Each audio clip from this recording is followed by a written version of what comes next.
Sanibonani, Thobela, dear staff and students. As we enter the second month of autumn on Monday, 1 April 2019, so do our academic program and seasonal graduation ceremonies resume. After what has been a successful first quarter, 6 graduation ceremonies have now been completed with hundreds of our graduates in the College of Business and Economics, as well as the faculties of Education and Humanities having received their qualifications. I trust that many of you graduating are savoring in the ultimate moment that attests to your hard work and perseverance over the years. I also hope that the short break has accorded you enough time to recharge and that you are fired up for the next 3 months of the first semester. As previously announced, the university is during this graduation season conferring several honorary doctoral degrees to outstanding individuals for their selfless contributions towards the development of society. I am certain that many of you are looking back at the conferral of an honorary doctoral degree to Dr. Andrew Young, the 87-year-old former US ambassador to the United Nations and renowned activist, on Wednesday last week, 20 March 2019, with a sense of pride.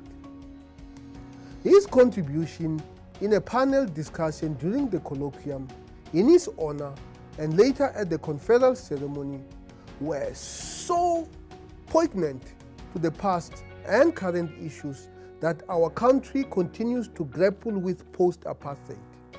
His candid talk reminded us why he is such a deserving recipient of the honorary degree for his sacrifices in galvanizing American support in the fight against apartheid.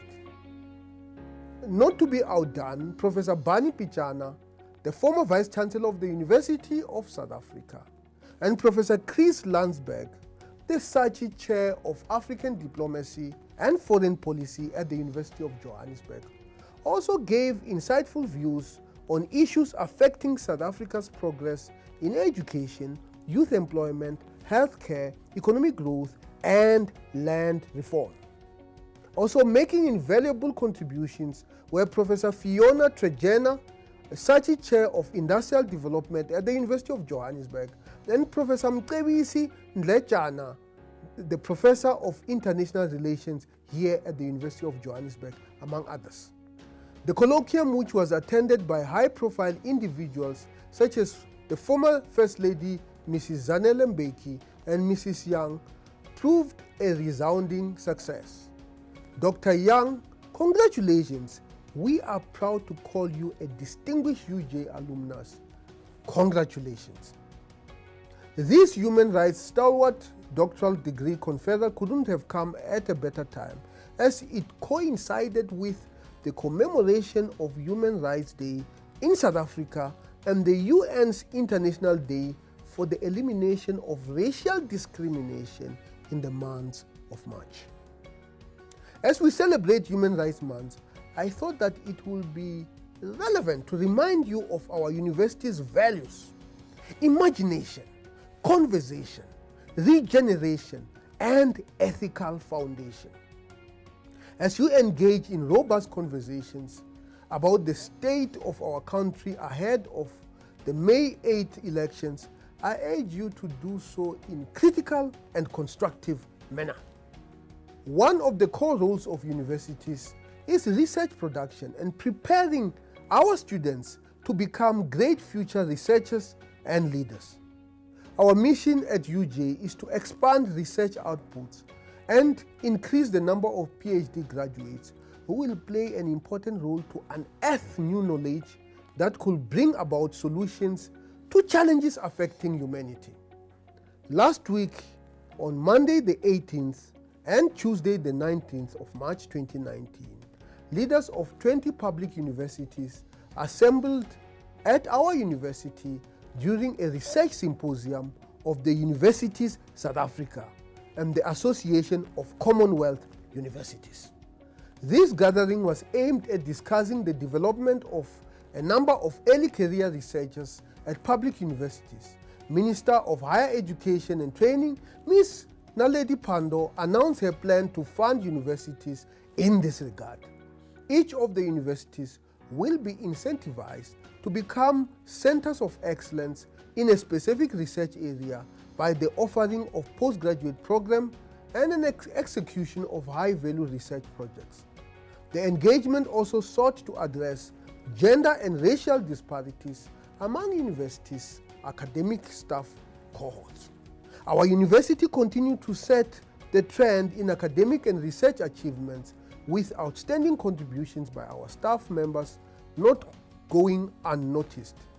Please join me in congratulating Professor Reinhold Mayboom, the head of Department of Chemistry in the Faculty of Science, and Professor Charles Whitehead, the professor in Botany and Plant Biotechnology, for being identified by the National Department of Science and Technology as the top intellectual property creators for the University of Johannesburg.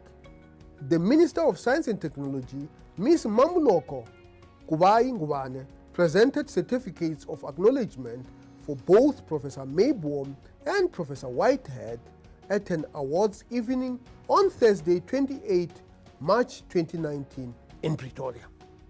As a result of Professor Mayboom and Whitehead's achievements, the Office of Technology Transfer at the University of Johannesburg will receive a 605,000 monetary contribution for its drive in intellectual property creation, technologies, and innovation. Professor Mayboom and Whitehead, congratulations. These awards are well deserved.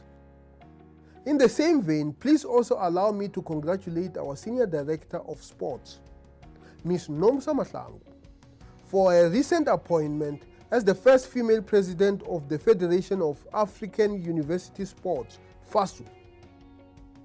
She will lead the new executive committee of FASU. Ms. Mahlangu played a pivotal role in various leadership positions, such as board member of the FIFA World Cup 2010, AFCON 2013, and CHAN, and served as SAFA National Executive Committee member, among other roles. Ms. Mahlangu, well done. We wish you all the best in your new role.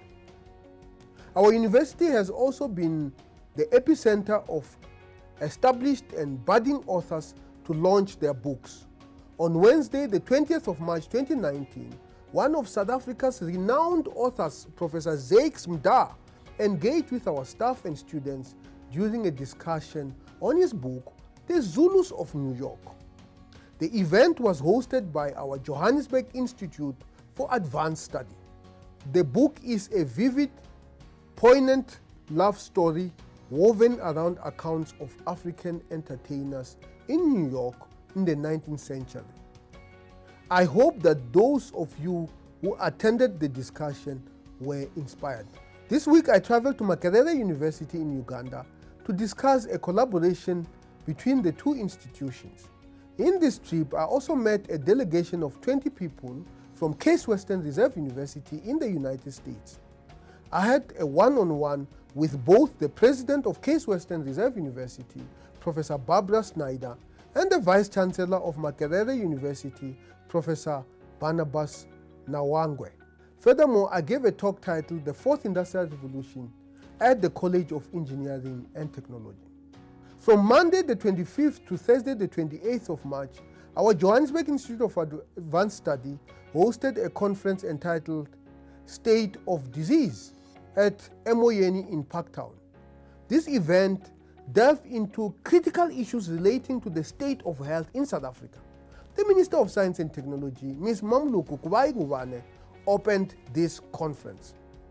Furthermore, Professor Jody Malakachki, a writing fellow at the Johannesburg Institute of Advanced Study, explored the post-colonial Burundi, including the 1972 genocide in the south and the lead-up to the 1994 presidential elections, which resulted in a multi-party democracy.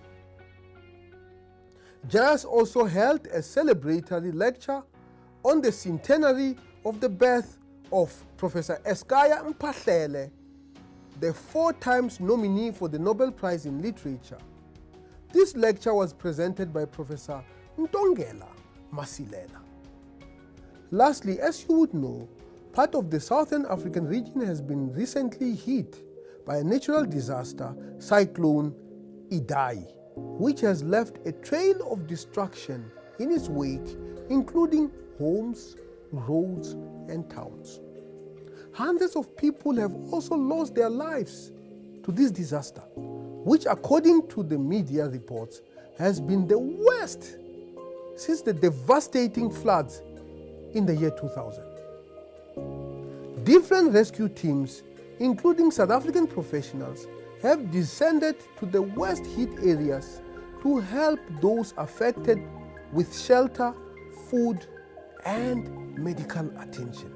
2 of our university's emergency medical care staff members, Abri Senegal, who is an emergency care practitioner and clinical learning facilitator, and Mr. Kona Hatnedi, who is a lecturer for rescue and disaster management, were among the rescue teams in Beira, Mozambique. They volunteered to offer assistance as part of a small, experienced and dedicated team of rescuers to render assistance to our affected neighbors in Mozambique. They spent more than 9 days cleaning debris on roads, airlifting people out of waterlogged homes, doing aquatic rescues, and other daunting tasks. We appreciate the work of these 2 staff members of the University of Johannesburg because it is really in line with our mission as the University of Johannesburg. Well done, colleagues. I wish you a restful weekend.